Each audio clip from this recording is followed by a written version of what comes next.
Hi everyone, we are so glad that you can join us on this Tuesday.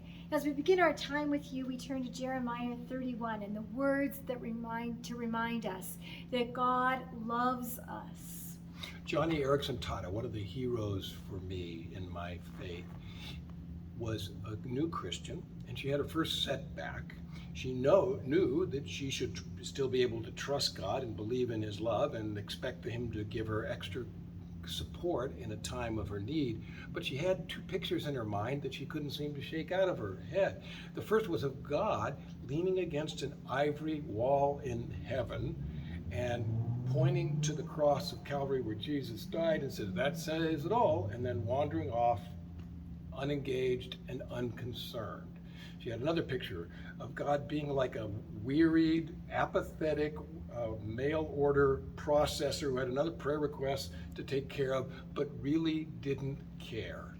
She later learned from her own relationship with God that He is always passionate about us, never indifferent, always concerned, always full of caring.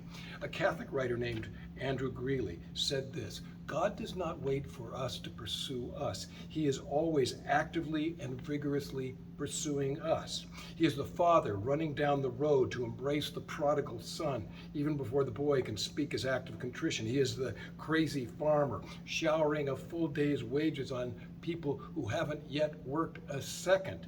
He is the king lavishing a banquet on beggars who could never pay him back." These are all symbols of a God whose love for us is so active and so strong that by human standards, He would be at least said to be mad. When we believe that God is mad about us, in love and with us, we can have great joy and peace in our lives.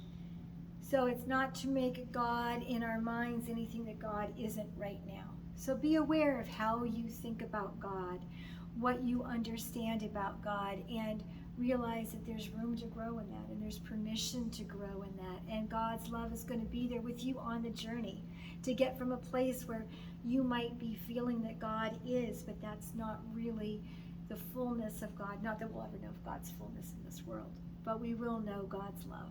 And so allow yourselves to be where you are, to drink in the love of God, and for that love to transport you to an even closer relationship with God as you move forth through your days. May you have a great week in the love of God, and we will see you next Tuesday. Bye-bye. God bless you.